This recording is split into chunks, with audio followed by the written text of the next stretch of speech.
All right. Hello, everybody, and welcome to the session today. I see that I already have a couple of guests, so we're going to get started. Get ready. Here we are. The presentation today is in English because the program that I am preparing is offered in English. My name is Walter Wittich. I am associate professor at the School of Optometry at the Université of Montréal here. And I'm going to present our English program in the Masters of Vision Science to you today. I believe that after my little presentation, I have access to the chat. So I encourage you to put questions in there and I will communicate afterwards right away. All right, let's go. So the program that I'm talking about, our Masters in Vision Rehabilitation, Vision Science, also has a dedicated Facebook page. So I encourage you to have a look there at Vision Rehabilitation to see what kind of activities there are currently posted. And you will also find some links to some of the work that we've been doing as part of the program. If you're not familiar, the School of Optometry as part of the University of Montreal is situated smack in the middle of the city, not very far from the Mount Royal itself at all. It's a beautiful modern building, and so the large majority of our courses are held there, and our practical internships are conducted in collaboration with the rehabilitation sites within the Montreal region. So it turns out, of course, our main instruction language is French, and so we have a maîtrise en sciences de la vision, but this maîtrise also exists in parallel as a master's in vision science. It has a different code for its registration number. The reason I'm pointing out both of these is that even though our vision rehabilitation program is available in English, it also turns out that you can do a basic science master's with us in English or in French. So depending on which kind of program you're interested in, I encourage you to reach out to us and we can inform you more about the language requirements. So the program in vision rehabilitation basically unfolds over 4 trimesters. So you start in September of the first year and you're usually finished by Christmas of the second year. It's a total of 16 months and you're completing 45 credits. Given that it is a clinical master's program, 30 of those credits are coursework, many of which also include lab work and applied courses. You have an 8-credit chunk of internships. There's an observational internship at the beginning and then a full clinical internship for 10 weeks at the end. And there are 7 credits that are dedicated to research. And the program overall is designed for our students to be able to get the certification exam completed at ACVREP, the Academy for Certification of Vision Rehabilitation and Education Professionals, once the program is over. So the purpose of our program is to train professionals to assess the needs and intervene with people of all ages with a partial or a total visual impairment. So it is really a focus on visual impairment in the context of rehabilitation in order to prepare future professionals for applied research on visual impairment and on its rehabilitation. So there is a close collaboration between the two. The 3 concentrations that are available are vision rehabilitation therapy, which is basically a fancy way of saying sight substitution. This is where you mainly work in Braille and in text-to-speech. There's low vision, which is sight enhancement. So here you're working with people that have residual vision, and you're trying to assist in how to benefit the most from the vision that remains. And the third branch is orientation and mobility, which is a specific focus on how to travel independently if you're visually impaired. What's also quite fun about the program is that you have local, national, and international internship possibilities for both your observational and your full internship at the end. So given the number of students that we have, especially those who speak English only, many of our observational internships are actually in Ontario, and our final internships have been spread around the globe. We've even have people that have been sent to Ireland, for example. So in vision rehabilitation therapy, as I mentioned briefly, you're really working on sight substitution. You're looking into traditional as well as modern technologies that facilitate text-to-speech or text-to-braille. What you have down here is a refreshable braille display, for example, or you're using all sorts of activities and devices that can facilitate tactile interaction and sound modality as well. When you're looking into low vision, you're looking into magnification and technologies that are optical, non-optical, or highly technical, and some of them quite modern, about using lighting, using magnification, and using other strategies and tools in order to maximize the use of residual vision. In orientation and mobility, of course, the main focus is on the use of the white cane, but you are basically exploring two aspects here. The orientation piece, which is how do you actually structure and plan a trip to get from here to there? What are the kind of aspects you need to consider before you actually leave the house? And then the mobility part, where you are then actually learning how to travel independently with the use of some vision or no vision, whether that is with low vision or blindness, and also how to navigate familiar as well as unfamiliar areas, indoors as well as outdoors. So if you're an ideal applicant for us, then you actually have an undergraduate degree in something like occupational therapy, psychoeducation, psychology, orthoptics, kinesiology, gerontology, or any other health-related discipline. However, for example, we've also had people apply to us from the world of assistive devices and from IT and technology development in order for them to get a master's degree in an applied context to help them design better assistive technologies. You want to appreciate technology because that is a big part of the work environment. You need to enjoy teamwork and problem solving, and you generally want to be able to help others. And for that, we also emphasize that empathy is a key piece for this profession. The employment opportunities range quite widely. In Canada, across all provinces, it is Vision Loss Rehabilitation Canada, which used to be the CNIB, the Canadian National Institute for the Blind. But generally, you would be working in a rehabilitation center that can either be in private or public domain. There are quite a few education systems where some of our students work with children that grow up with a visual impairment. There are applied research centers that include clinicians in rehabilitation in order to develop new interventions or new devices.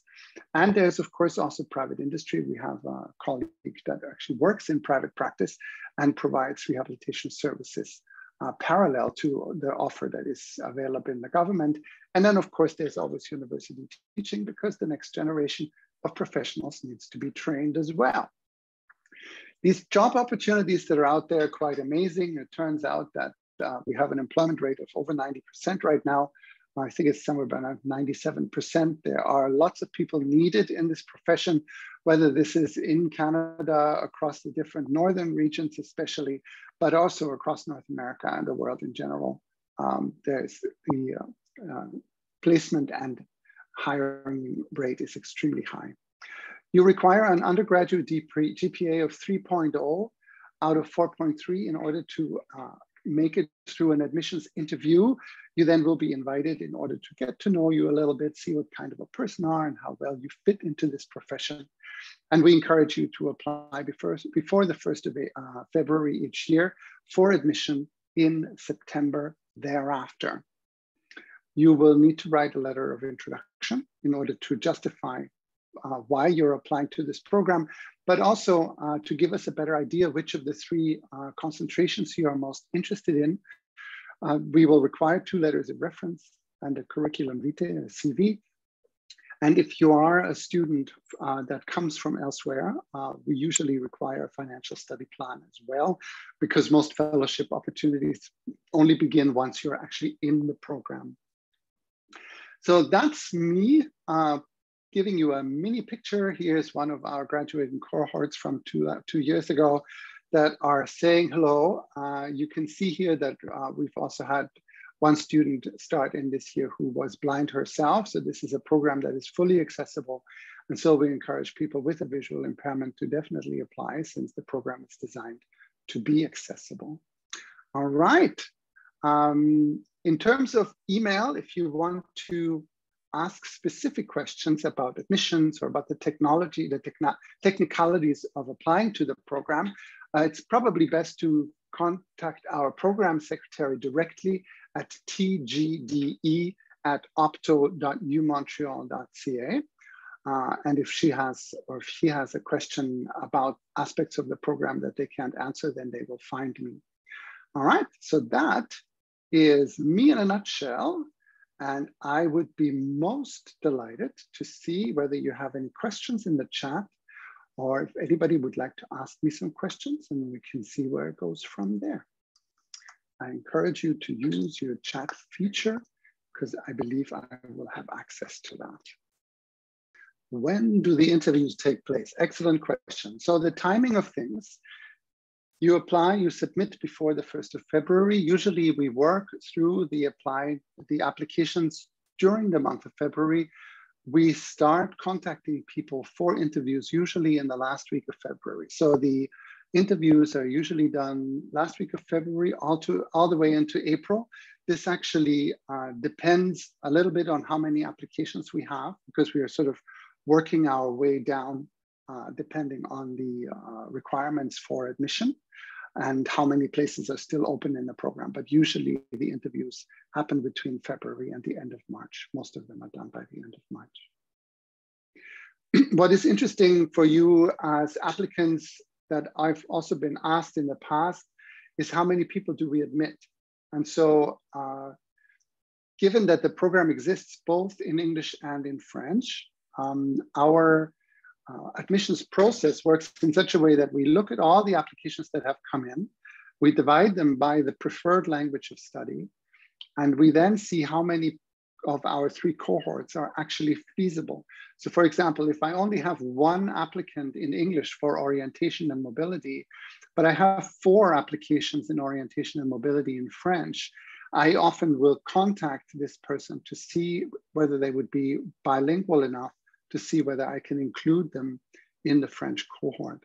So that helps us a little bit negotiate our number of professionals that we have available for teaching.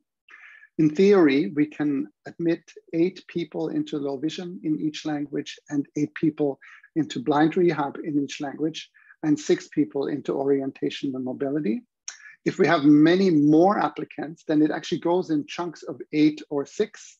But we have to hire additional faculty members to teach some of the courses, especially the lab courses that are hands-on, because there are only so many people we can put into each cohort. So given that I have a little bit more time, I will tell you a little bit more about some aspects of the program as we're here. For example, you will have seen that there are 7 credits of the program that are dedicated to research. And so what happens with the research credits is that you will be able to choose a supervisor for this project inside of the program, and then conduct a project that basically runs in parallel throughout the 4 trimesters. Many people finish this by the end of August at the end of the first year. It's a small enough project that it can be done on the side. You will develop a little idea, get ethics approval, collect some data, analyze this. For those of you who have done an undergraduate honors thesis, it would be roughly the size of an honors thesis in this case. Given that this is a clinical master's degree, we're focusing in the course load on clinical aspects. What people also always ask me is about the structure of the internships. So the first internship is only a 2-credit internship that runs in the very first trimester, where you're actually going to attend and job shadow people that work in the field. So you get a better idea of what the profession actually looks like and what people do in vision rehabilitation. So let's say you apply into low vision, then of the 10 days that you're doing observations, 6 of those will be in low vision, 2 will be in orientation and mobility, and 2 will be in blind rehab, in order to give you a better context of what the other professions are actually doing and how this hangs together, how people interact with each other. And depending on which stream you've chosen, then the division shifts accordingly. For the second internship, that is an internship that is the equivalent of 10 weeks long, 350 50 hours. And this is done in a practical environment where you are now hands-on with the clientele and you're working directly. Given that I'm talking to the English-speaking cohort, if you are English-speaking only, then this internship is likely outside of Quebec, because most of the rehabilitation centers in Quebec or in the Montreal region will still require you to be bilingual in order to serve clients in their language of choice. For people that speak French, our internship placements are in Quebec, in New Brunswick, in French Ontario, but we've also had a couple of students who've done their French internships in France. If you are leaving to do this elsewhere, we actually encourage people to be as creative in their ideas of where they would like to go, because as long as we can find you a certified supervisor, like I mentioned, we have people that did their internship in Dublin, Ireland. We've sent people to Florida. We've had people in British Columbia. Once in a while, we have internships in remote regions that may not be all that attractive, but then they are often in a situation where you actually get paid while you're doing your internship. So that is also very, very interesting for many people, because why not? It's a good start for the career. The financial assistance. So if you are local or Canada or international, there are different levels of financial support. What is important to consider, though, is that you can only apply for this support once you have been admitted into the program. So usually our applications for tuition reduction are submitted at the end of September of your first trimester. So in this case, if you are from outside Quebec, but you're Canada, there's an application where we can propose that you get a tuition reduction from the Canadian level down to the Quebec level. There's a second one where we have international students who can come down to the Canadian tuition level. There are also fellowships available that you apply for in your second year that are supposed to support your mobility to go to an internship that may be outside of town.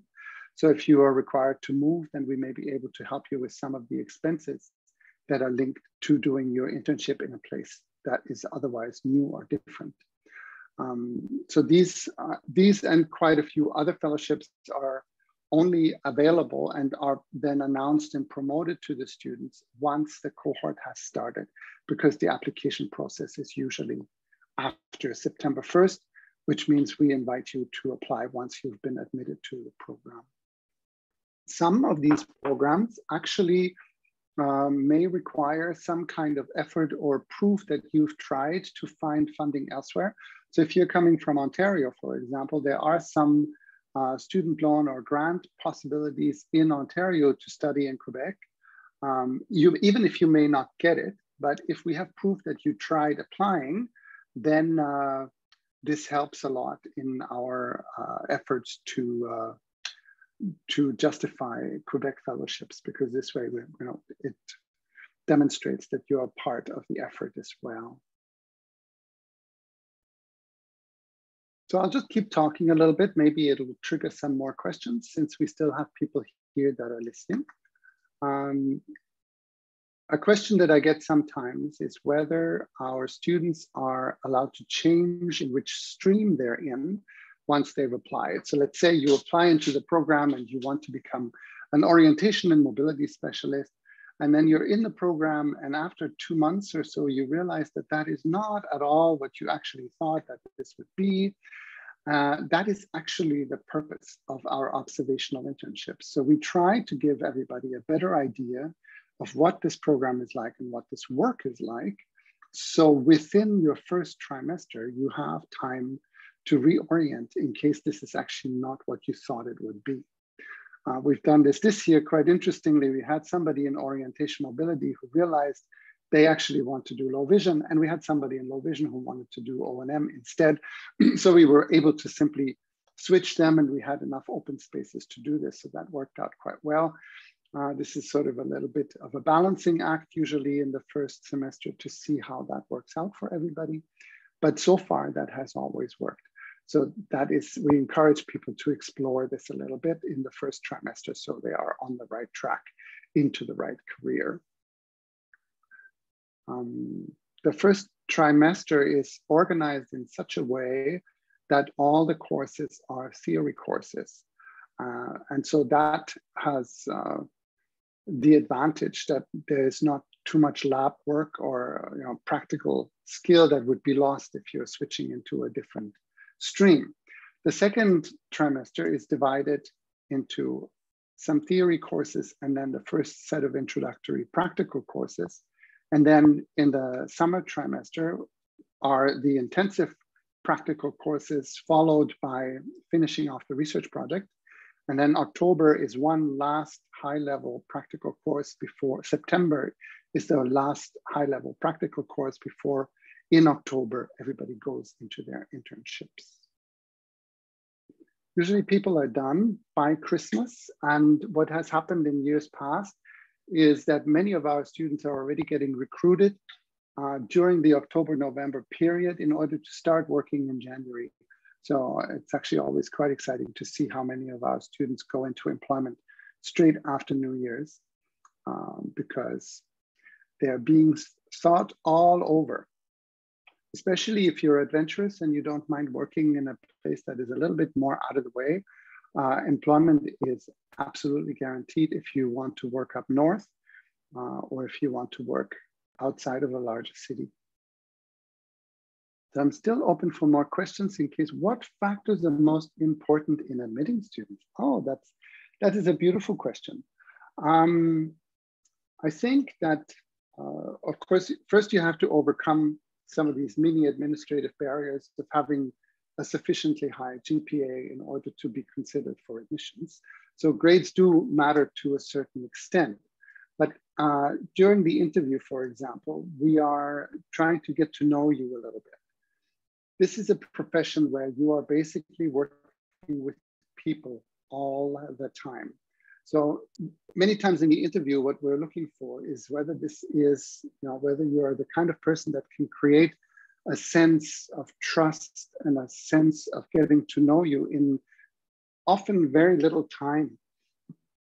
When I see a low vision client, many times you will spend 45 minutes with this person.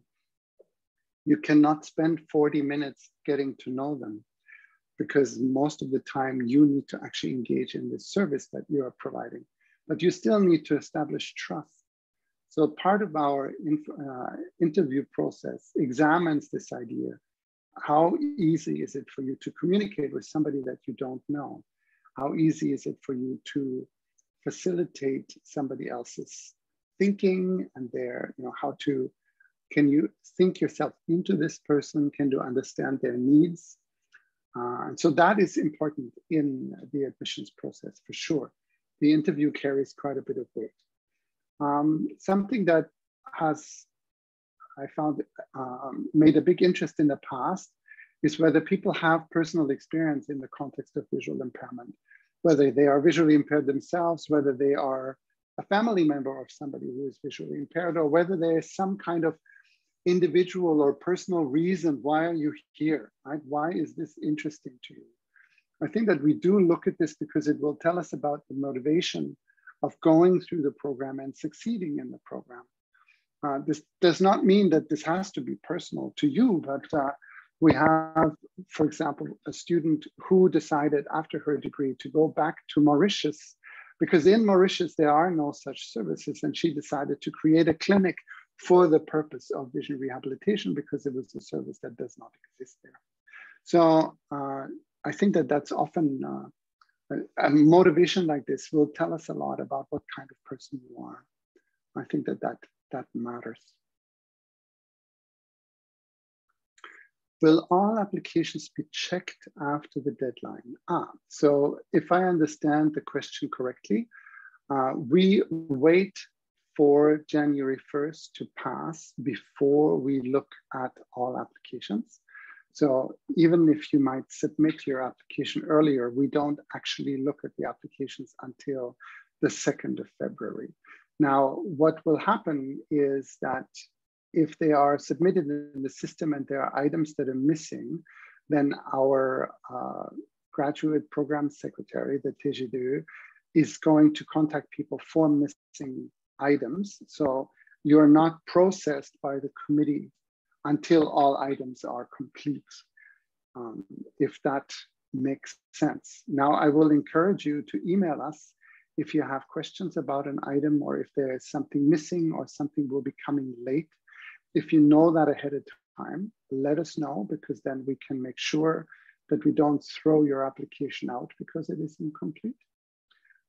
But yes, these applications are all checked after the deadline for completion. And once the documents are complete, they are actually processed by two committees. The first committee only looks at eligibility, grades, and all the paperwork, and they will determine whether the person is actually eligible to enter the program.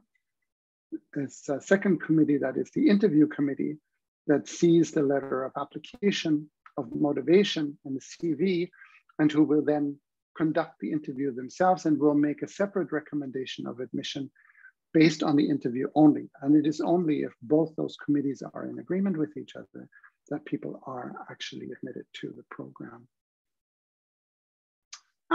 Thank you, Maria. There we go. I am from Nova Scotia, and one of my professors told me about the program. Excellent.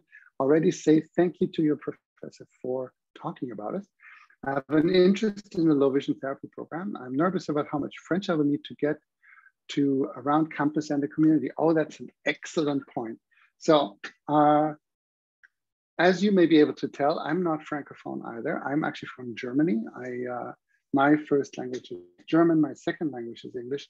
I've now learned enough French that I'm able to also teach in the program and conduct myself. Now, the good news is that in Montreal, you have the advantage of being in a relatively bilingual environment.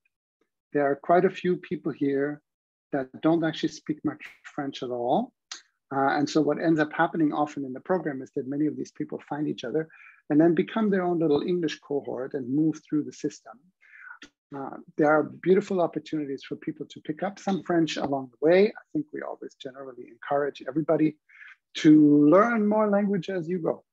But it is completely possible to complete the program, its administration and the campus without any French.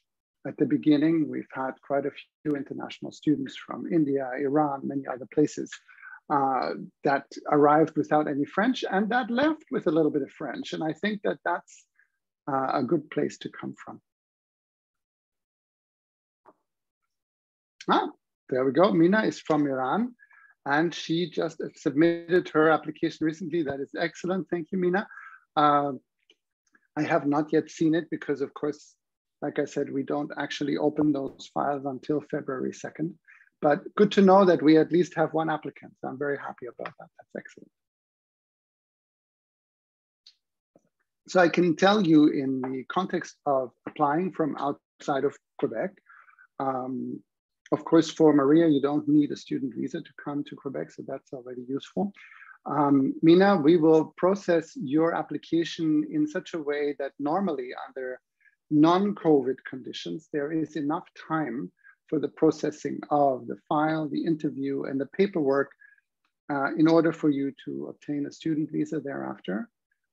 Last year, this has been very difficult because, of course, everything was shut down. And so this is something that I cannot directly speak to yet because it is too early.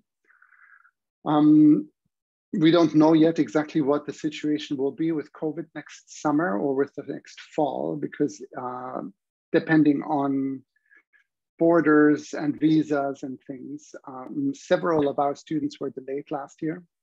And so our first trimester was partially online, so it's in a hybrid fashion.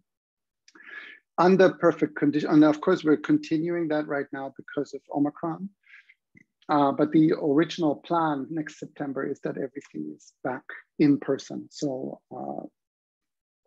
any applications for visa and paperwork are usually processed in such a way to give you enough time to obtain your visa and to travel to Canada before the beginning of courses.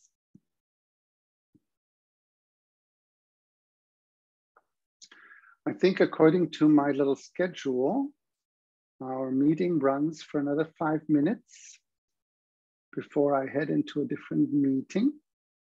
So if there's anything else you still want to ask, I am still yours for 5 more minutes. I'm just trying to think if we've had a student from Nova Scotia before, but I don't think so. We've had students from New Brunswick, but otherwise the Maritimes have not been that well represented yet. So it'd be very exciting. We have a graduate who actually is working, or who worked for a while in Nova Scotia after she finished here. She went also up to Labrador for a while.